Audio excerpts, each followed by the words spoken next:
Hey folks, hope you can hear me. Michael Mann from Michael Mann Security Services. We're having technical difficulties in our studios. We've got Brentwood, Tennessee burning outside, a bunch of riots. Just kidding. We just had some issues with our, usually with the equipment that we're using. So we are officially videoing on Facebook Live. So we're always on Facebook Live, but today we're just going to have to do a downgrade in technology because of the technical difficulties. And thank goodness for Facebook, we're able to do something on our phone, and so you guys can hear us. So if you can't hear us, Scott's monitoring.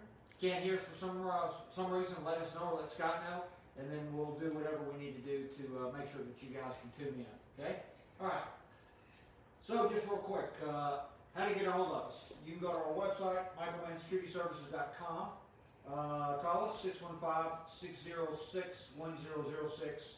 You can email us at scottm, S-C-O-T-T-M, at michaelmannsecurityservices.com.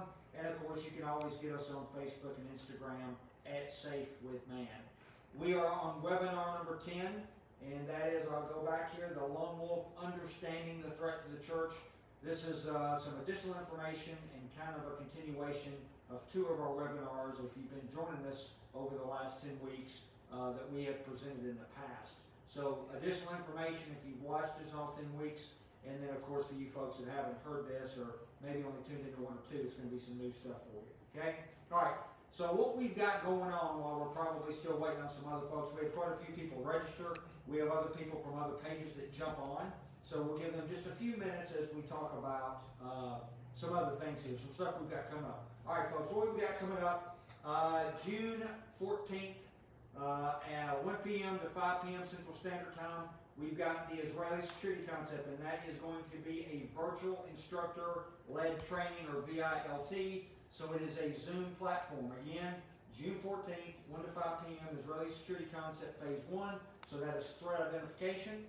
That's for church security teams, close protection personnel, and for faith leaders. All right, so we're going to get into behavioral detection techniques versus profiling, physical security design, the attack methodology detection, and suspicious item identification response. You can go to michaelmannsecurityservices.com, go onto our training and events page, and you will see that listed as the Israeli Security Concept. Folks, it's $60. It is the best training, especially if you're a close protection professional or you are in a church security ministry. It is the best training that you're going to have. It is what you're going to use every Sunday, every Wednesday. Anytime you have service, I suggest you get on there. If you really want training to understand what it is you need to do and find that adversary, this is something you need to go to. And again, you can do this in the comfort of your own living room or kitchen or bathroom or wherever you want to tune in. It's up to you, okay? Just don't tell us where you are if you're in your bathroom, all right? All right, second thing we've got coming up. So we talked about this last week, but we had an actual physical class. This is the Church Protection Specialist Certification. We have a completely online format. Let me explain what this is. 3 critical skill training courses required for certification. So we're going to certify you as a church protection specialist. So it's designed for security teams and individuals. Module 1, these are like 3-hour modules, so it's total 9 hours. Security operations, Module 2, medical response, so certify as a citizen rescuer. And then Module 3 is handling and carry for church security ministries. You can do all of this from your home, or you can get together as a church security team, get inside your meeting place at your church, go inside your worship center or sanctuary, tune in, and you can do that from there. So again, another virtual session that's on a Zoom platform. It is $75 per module, folks. $75 per person per module. For under $250, you get the certification, 3 modules. You cannot beat it. Here's what's, and we have group pricing. Here's what you get, folks. Recognition as a church security specialist, access to a library of training videos to both maintain and enhance your protection skills. So once you get through all 3 modules, you're going to get a certificate from us. You're also going to get a code to go to an extensive library that we have that covers all the skills that you're going to learn in all 3 modules. You're going to get 6 months access to that library. Everything from medical response to weapons handling to identifying suspicious activity and dealing with that. You are going to get your state of Tennessee concealed carry permit if you live in Tennessee, if that's important for you. You'll get your state of Tennessee unarmed guard license, again, if your church is using that and you're in the state of Tennessee. And you're going to get, no matter what, no matter where you're at, a 2-year citizen rescue certification. That's going to be in CPR, AED, and choking, bloodborne pathogens, and we also cover bleeding control. Again, 3 modules. They're about 3 hours apiece. So you're looking at 9 to 10 hours, less than 10 hours, $75 per person per module. We have group rates. Folks, you can't beat it. Okay? All right. Any questions? Shoot us an email at Scott M, SCOTTM, at MichaelMannSecurityServices.com. Okay? All right. So, expectations. All right. Here's what we got coming up. About a 30 to 40 minute presentation. We went long last week, so this week we're going to go just a little bit shorter. We don't have as much material to cover. So we're going to address the loan. And here's the purpose of why we do all these seminars. So we're trying to provide you with information on how to build your physical protection program. This module or this webinar specifically is for your design basis threat, or what we call your threat spectrum. So it's teaching you about what you're trying to protect the church against, if that makes sense. Okay? So what are you trying to protect the church against? What exactly does that mean? And so that's what today is about. You're going to learn more about this armed threat, very specifically this lone wolf. All right? There's going to be a Q&A at the end of this also. So if you have any questions, you can ask Scott at any time. He'll read those to me, the questions to me at the end, or you can always ask once we are finished. Okay? All right. Here's the agenda. So we're going to cover terrorism and violent crime. We're going to cover the lone wolf. We're going to cover operational planning. I've got a case study where I'm going to tie all this together, walk you through a church attack, and then, of course, we're going to have a Q&A if you guys have any questions. Okay? All right? Real quick, Scott, we have technical difficulties. Okay? Can you turn your mic off and on? Yeah. Hold on 1 second, folks. A little bit of technical difficulties here, and we cut this off and on. Can you turn your mic off and on?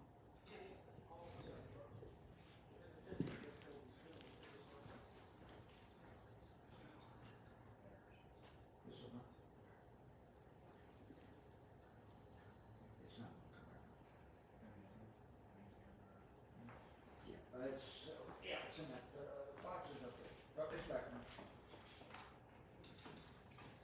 It's on now. Is it working?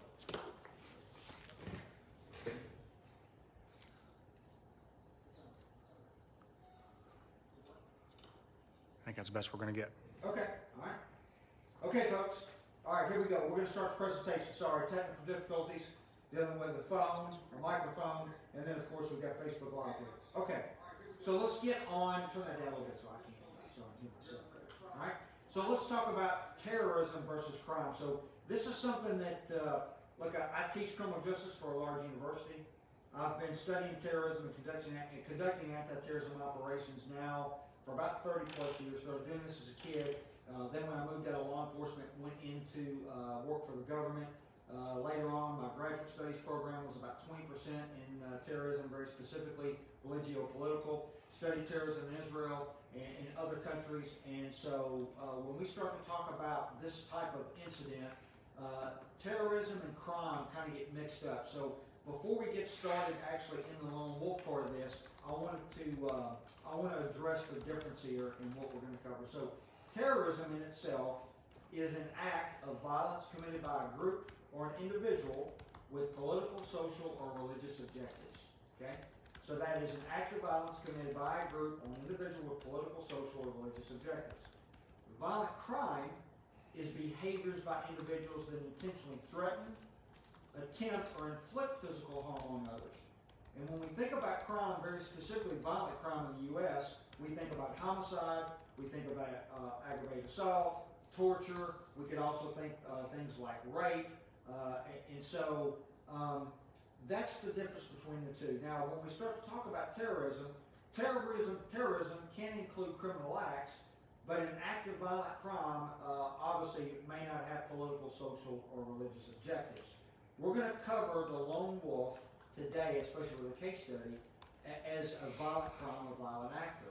And the reason for that is, a couple of weeks ago we covered terrorism, so we've given you a lot of information on terrorism. So we want to kind of flip this, and even though a lone wolf can be a terrorist, they can also just have violent criminal intentions, and so that's what we're going to cover today. Now, when we talk about violent crime, we're talking about something that's based on a grievance. They're trying to right a wrong.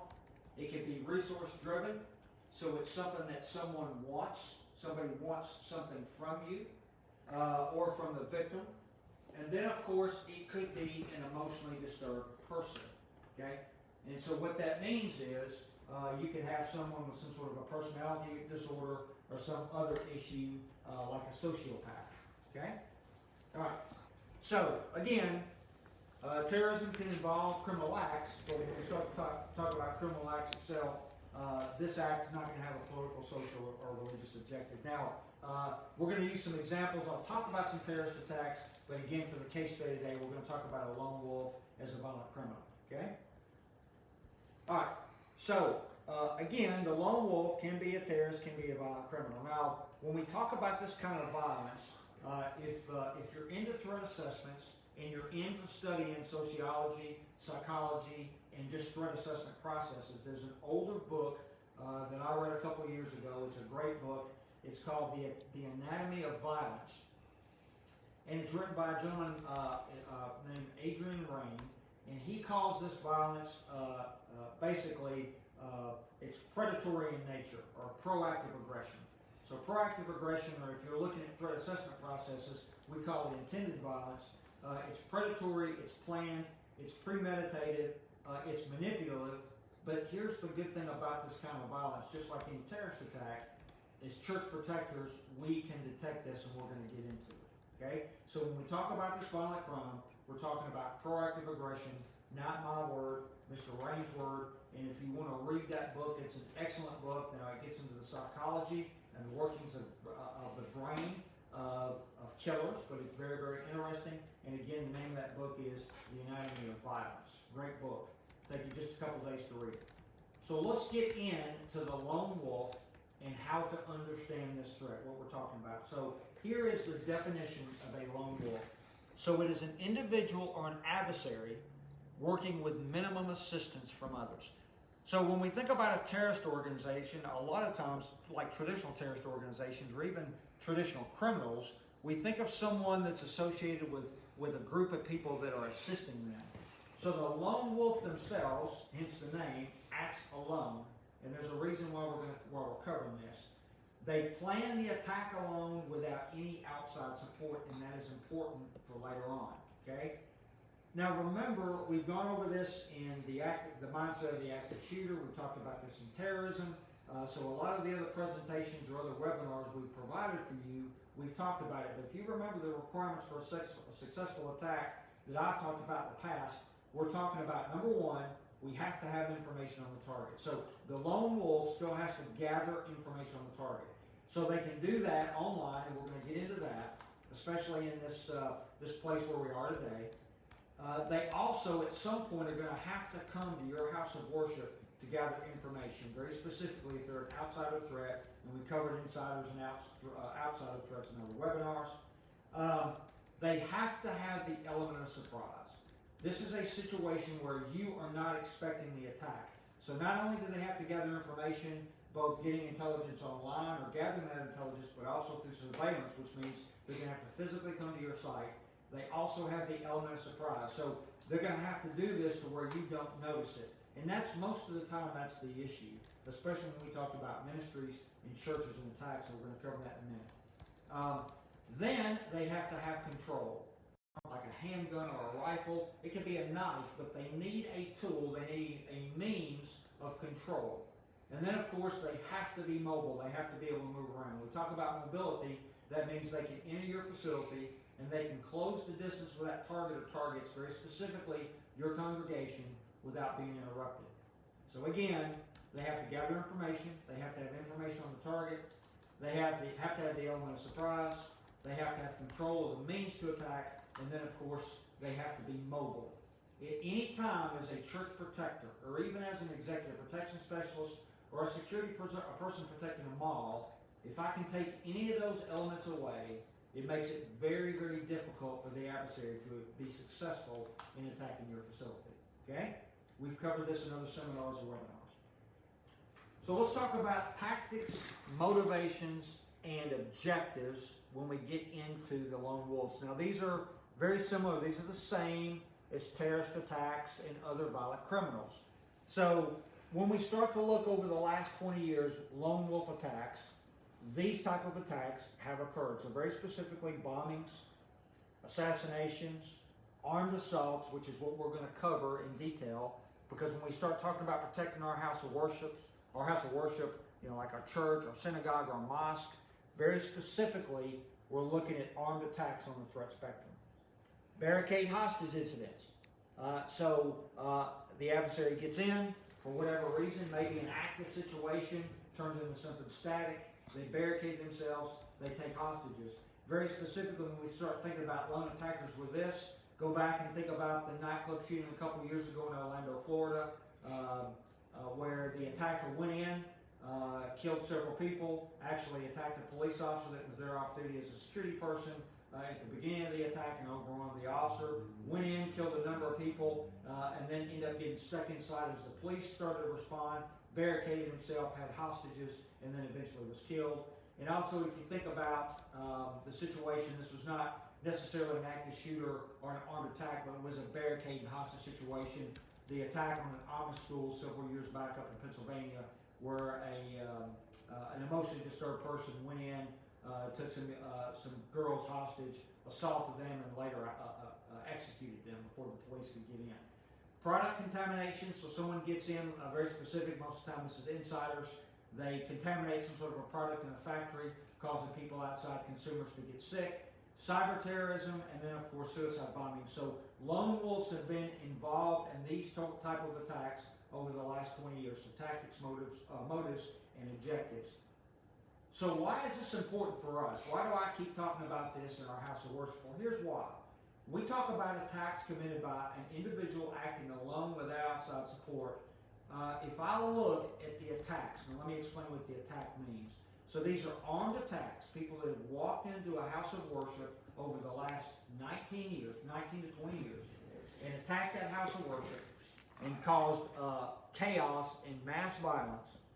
We've had 15 attacks from 2000 to 2019, and actually they didn't think we had anything from 2000 to 2005. From 2005 to 2019 is when we had these 15 attacks. Churches, temples, synagogues, ministries, and religious communities, they were all lone wolves. Let me say that again.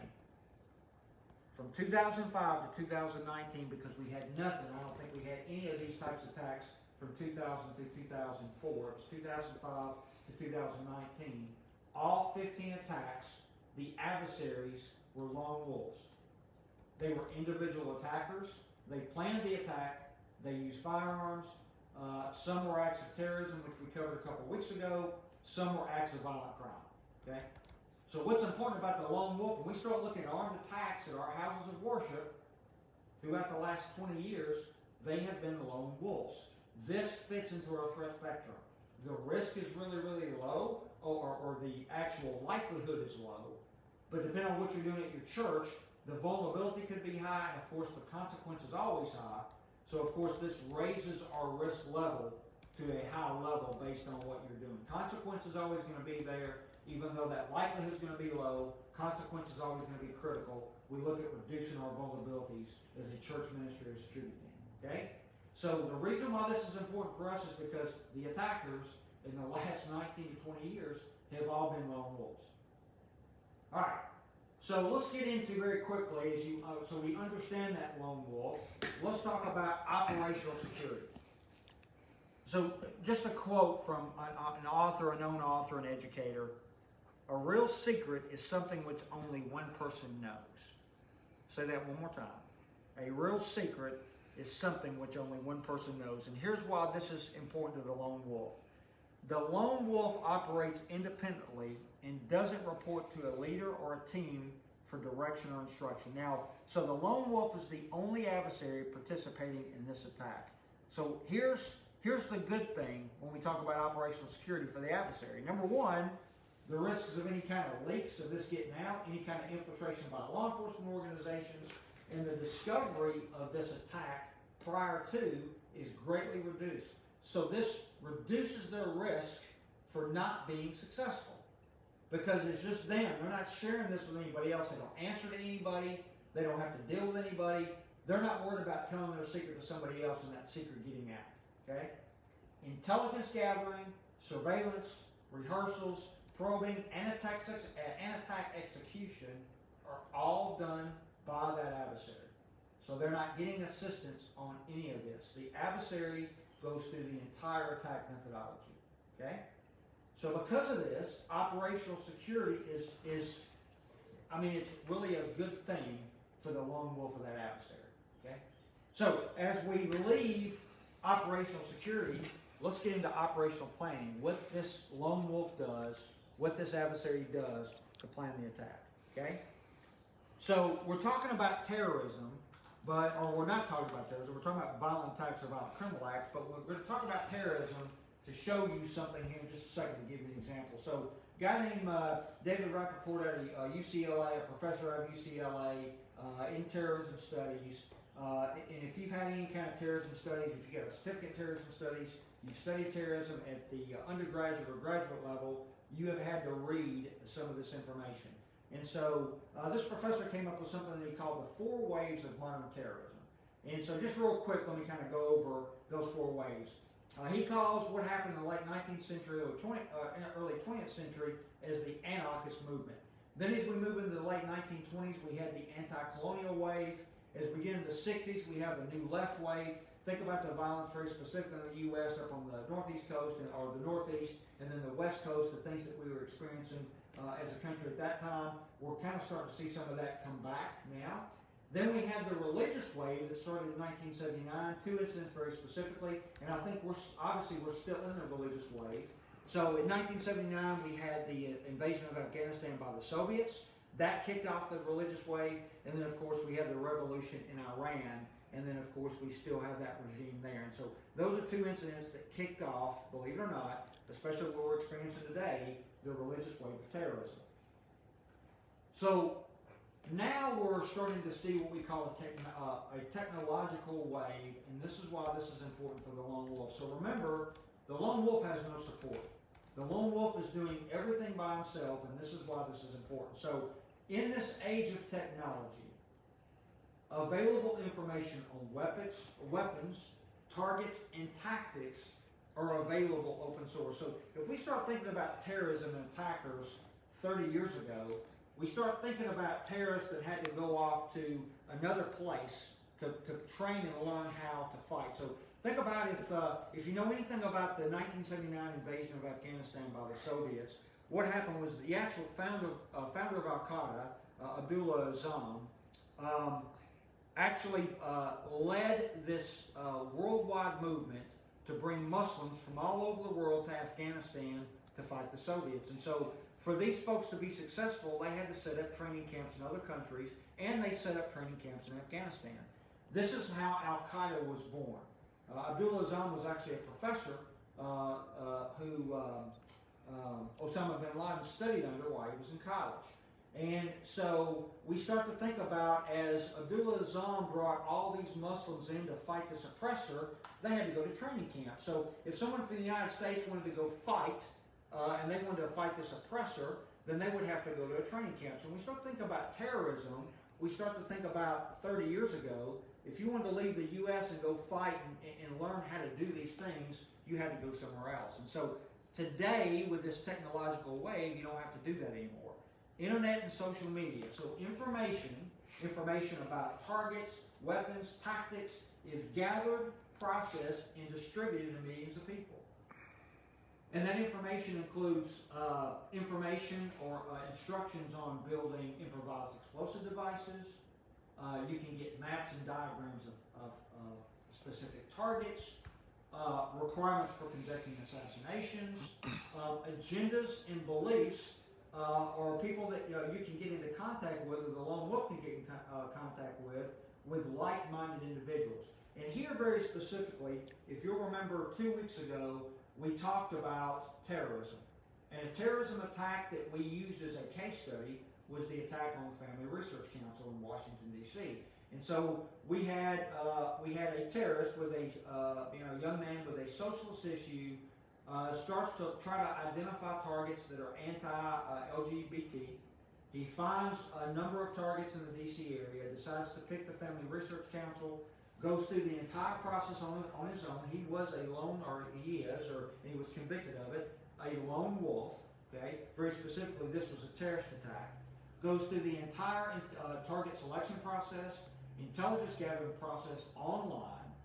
Then once he gathers all the information online about FRC, or the Family Research Council, gets on a metro, gets on a metro, gets on a train, takes it down to where the FRC is located, conducts pre-attack surveillance and rehearsal, actually fakes his way in because there was access control to the building, defeats those security measures on his own from gathering intelligence about the target online, rehearses the attack as he's doing his pre-attack surveillance, and then comes back a couple days later and actually gets into the building, shoots the security guard 3 times, but the security guard gets control of him before the adversary get back to where the employees were, and then commit mass chaos, which the idea was to shoot as many people as he could and rub Chick-fil-A sandwiches in their face. Okay? So when we start to think about this technological wave and agendas and beliefs, contacting like-minded individuals or groups, or looking at websites where we get that information, think about the FRC attack that we talked about 2 weeks ago. Okay? This is the cover of Inspire magazine, the Al-Qaeda magazine. Now, if you're not paying attention to the news, some of you folks may think, Al-Qaeda, why are we still talking about Al-Qaeda? Al-Qaeda is a terrorist organization that's no longer a threat. Folks, in the last several weeks, we've had 2 attacks on military bases, and if you watch the news, they're not talking about it much, but it looks like there were connections with those adversaries, both of those adversaries that attacked those 2 bases, there were connections to Al-Qaeda. Okay? So when we start to talk about terrorist incidents, and Al-Qaeda very specifically, they are still a threat. Okay? So this is some things I did before I was able to go out and collect these magazines, these ISIS magazines and Al-Qaeda magazines, for very specifically for the purpose of this. And so this is a cover of Inspire magazine from either 2015, 2016. This teaches people, or talks about what is required to conduct an assassination. So here we have lone wolves with political or religious objectives that can get on this open source information. They kind of got to dig through it, and they can find this information about conducting successful assassinations online. And as you dig through the magazine, here they start talking about open source jihad. Very, very specifically, you get down here, it talks about Muslims to train at home instead of risking a dangerous travel abroad. So again, for a lone wolf, it doesn't have to be an Islamic terrorist. It could be whatever the objective is. It could be a violent criminal. It could be a terrorist act. But instead of having to go out and go train with somebody and then blow operational security, they can use open source information like this and learn how to conduct these attacks. This is about 2 pages down. It gets into target selection process, what the steps of conducting an assassination are, and this magazine takes them step by step. As you go past the targeting phase, it gets into how to make a homemade hand grenade, and so when we start talking about this technological wave, this is the kind of information that is open to these adversaries. So it is very much an open threat, and I think even though we're still in this religious wave of terrorism, we are in this technological wave where this open source information actually empowers these adversaries to do what's happening right now. Okay? We'll go past this. All right, so let's get into the case study very quickly. I want to do 30 minutes, and so we're getting close because I held you over last week. So again, when we start talking about the requirements for a successful attack, let me run you through this violent criminal lone wolf, a church attack from Texas about two and a half years ago. So we talk about an individual working alone, very low risk of discovery or infiltration. So because he's doing this on his own, or did this on his own, very hard to discover. High level of operational security because no one knows about it. Training and resources. He was self-sufficient on everything. He purchased his own weapons, did his own training, and I'm going to walk you through that. Target selection, intelligence, surveillance, rehearsal, and attack execution was all committed by this lone wolf or this adversary. Okay, so we're talking about the Sutherland Spring, Texas Baptist Church attack, violent crime, or an act of violent crime. It was a grievance committed by this guy. His name was Devin Kelly. So here's what happened. Kills 26, injures 20. Devin Kelly is dishonorably discharged out of the United States Air Force for domestic violence. He was convicted of domestic assault while he was married to his first wife. Gets out of the Air Force. That information somehow is not shared once he gets out to the civilian world. Gets out. He's divorced from his wife. Goes through a process of getting several jobs. Ends up getting a security license. Security company, from my understanding, finds out that he's been dishonorably discharged. He's terminated from that job. Meets another young woman. Convinces this woman to marry him. She marries him, and then, like his first wife, he starts to abuse her. She leaves him. Once she leaves him, the grievance is the estranged wife and her family. At some point, this young lady and her family attended this Target, this church in Sutherland Springs, Texas. So what he does, now, if I remember correctly when doing the research, I believe he had been to the church before, so he had some insider information. So he starts to gather information about the Target very specifically on his own. So the attack was on a Sunday during the services. The Wednesday before the Sunday, there was a trunk or treat event. So this attack was in November. So the Wednesday before the Sunday services, when he attacked, there was a trunk or treat event where the church was open and they were passing out candy for kids inside the town. So people would come to the church and they passed candy and goodies out. The adversary conducts pre-attack surveillance and rehearsal that day all on his own. Shows up, walks around, acts very strange. Some people notice him. They take notice. Some women there that see him go to a couple guys that are armed because it's Texas. It's like Tennessee. A lot of people carry guns. They're worried about him because he's acting weird. He's not talking to anybody. They kind of watch him while he's there. He conducts his pre-attack surveillance, does some rehearsals, trying to get distance between the target and how he can get his vehicle, we assume, close to the target, and then he leaves. In between that Wednesday and the Sunday of the attack, his neighbor, after the attack, reports to the police because the police end up going to his neighborhood. As you know, at the end of the attack, he's confronted by someone in this very small town, and he ends up getting shot and killed.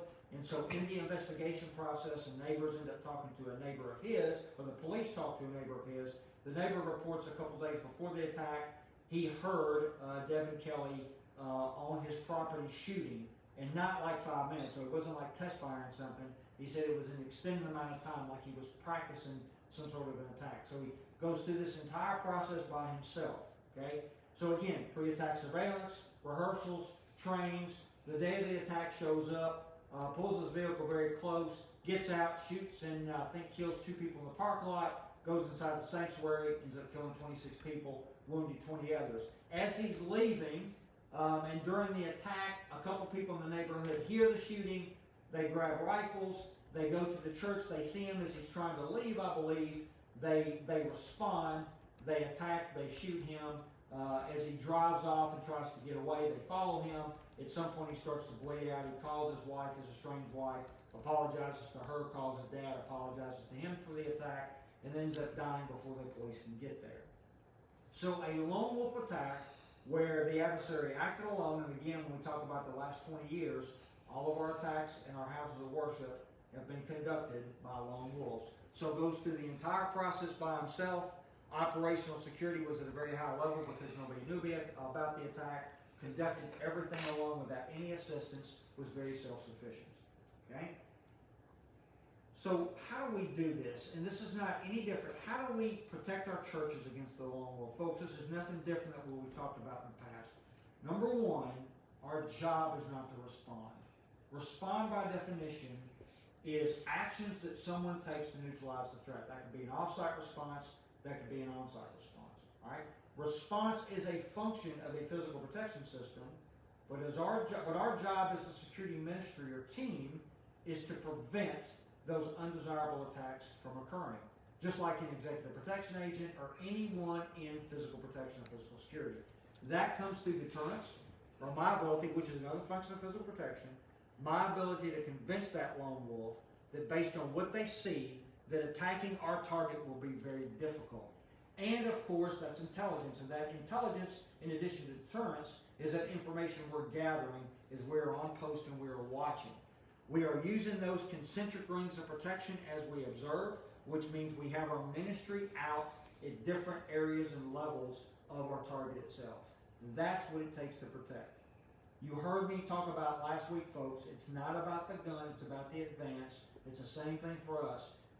Do we need guns to respond? Absolutely. If someone armed gets in your church and they're attacking, you're going to need an armed person to stop them, but our job is not to respond, so our mission is not to respond. Our mission is to prevent, and that happens through surveillance detection and through observation. Okay?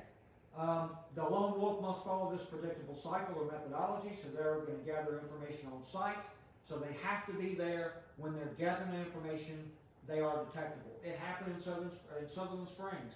They saw him the Wednesday before. They didn't know what was happening. They had no idea. Sunday happens. They didn't think anything about Wednesday. He attacks the church. Not their fault, but it's what happens. Because again, remember when we think about requirements for a successful attack, we talk about the element of surprise. This guy hid in plain sight. He was conducting pre-attack surveillance, and he was conducting rehearsals. Even though they saw him, they did not know what he was doing. So he was able to surprise him, and he was able to pull off a successful attack.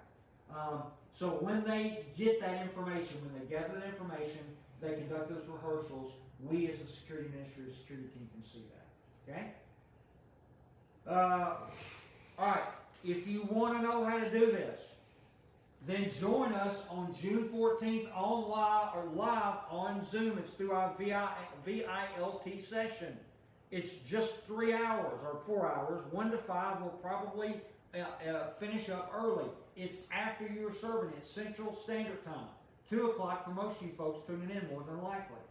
Join us. We will teach you how to identify those detectable elements, how to validate whether or not it's a threat, teach you the difference between something that's abandoned, something that's suspicious, what you do with it, and how to understand your threat better.